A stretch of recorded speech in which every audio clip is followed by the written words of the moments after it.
Olha, aqui no intervalo, acabei de falar para o Romário que eu estou encantada com ele.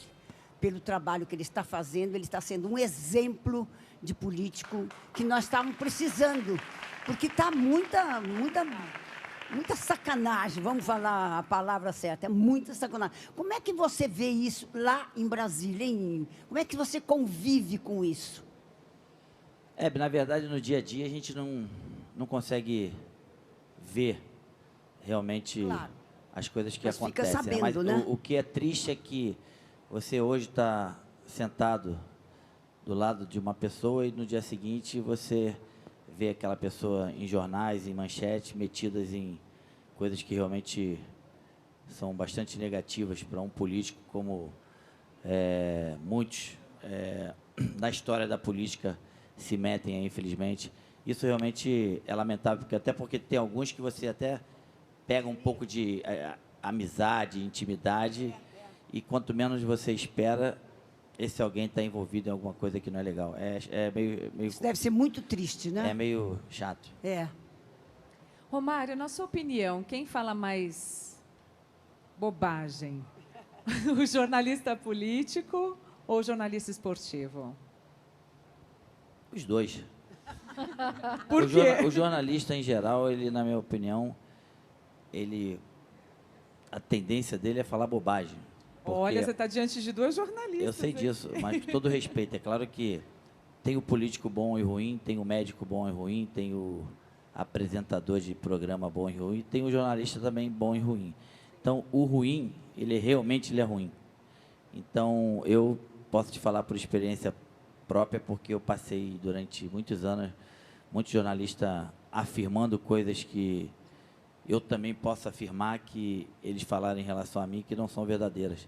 E eles cismavam e até hoje acreditam que são verdade e não eram verdade. Então, mas por outro lado, aqueles que são bons realmente dão as notícias, mesmo que seja negativa, mas que seja verdade. Eu sempre fui uma pessoa assim bastante honesta em relação a isso. Eu tive sempre muito bom relacionamento com um jornalista que falava a verdade, mesmo que seja uma notícia negativa minha, então, que já saíram várias, no dia seguinte, ou quando eu encontrava aquele jornalista, eu dava até parabéns a eles. Mas, infelizmente, muitos davam notícia negativa pelo simples fato de vender a notícia. Isso é escroto. Isso é péssimo. Romário, a Hebe estava falando de, nossa, tá tudo tão ruim, né? Como fazer para seguir no seu caminho ali dentro e tal. Recentemente, até, a Fundação Getúlio Vargas fez uma pesquisa sobre a confiança do brasileiro nas instituições e o Congresso Nacional é, enfim, uma das instituições em que as pessoas menos acreditam. Você, como deputado, é um dos deputados mais bem avaliados, mais atuantes no Congresso hoje. Como você acha que essa imagem pode mudar para as pessoas? O que se pode fazer para que essa imagem seja diferente? Olha, o político mundial, ele já é tido como corrupto, pela história da política, né? E, infelizmente, o político brasileiro, está entre os 10 mais corruptos do mundo.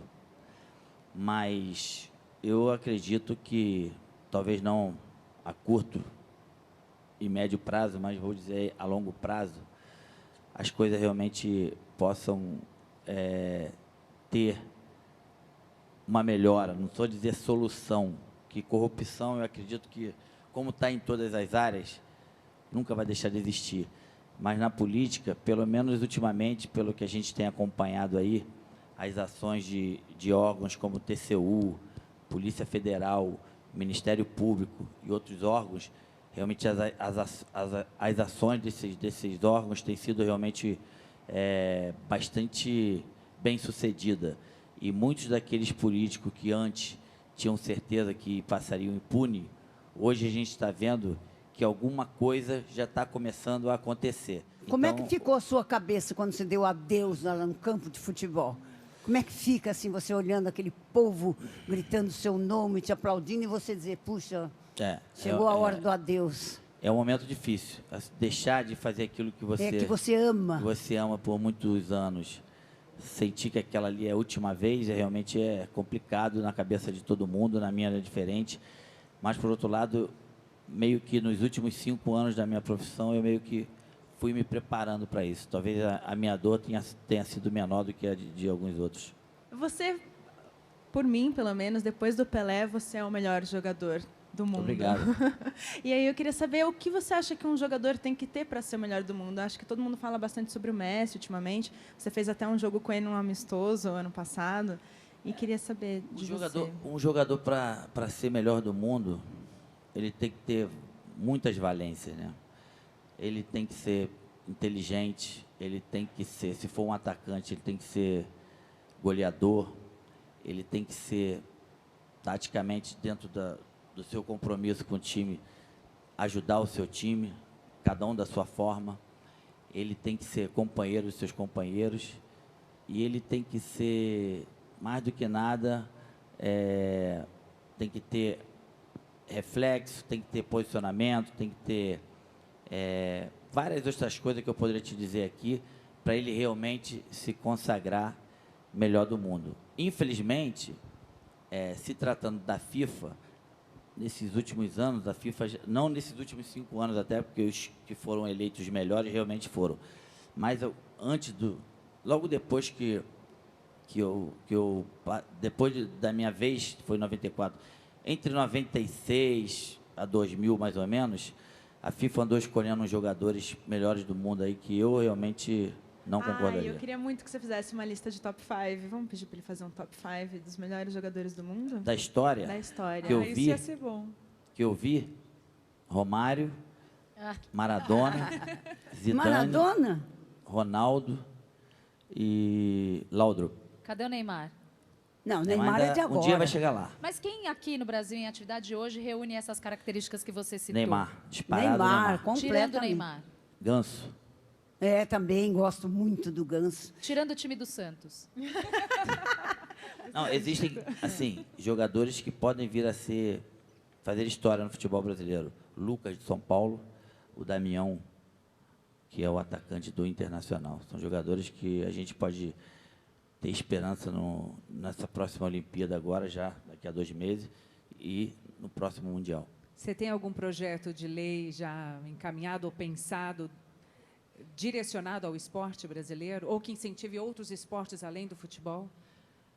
Na verdade, projeto de lei, pelo que eu entendi lá, com esse 1 ano e alguns meses, você dá início hoje, o projeto só vai sair daqui a 10 anos. Nossa, Então, meu Deus. infelizmente, Que o horror. Poder Legislativo, Que é principalmente isso? se tratando lá de Brasília, a coisa Meu meio Deus meio do devagar. céu, que Existem horror. já alguns projetos que já deram início alguns anos atrás, não só eu, como alguns deputados que fazem parte da Comissão de Esporte e Turismo, a gente está revendo para ver o que a gente pode fazer para começar a adiantar.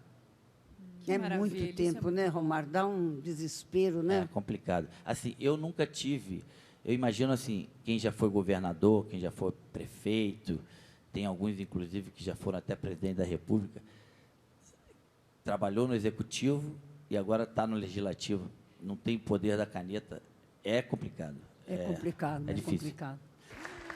Para encerrar esse prazer que você nos deu, você podia contar qual foi a sua maior conquista pessoal, O Romário? nascimento da minha filhinha, a última, a Que Ivy. coisa, que paixão, hein? Que lindo isso. Que com exemplo certeza esse que foi. Você gostaria de deixar algum recadinho para os telespectadores? Dizer que é um prazer estar aqui e o Romário de hoje continua sendo aquele mesmo Romário que sempre foi um cara que falou aquilo que tem vontade de falar e tem uma responsabilidade diferente. Foi colocado lá em Brasília hoje por quase 150 mil pessoas e, com certeza, durante esses 4 anos, não decepcionarei essas pessoas. Muito obrigado por tudo aí. Palmas para o Romário!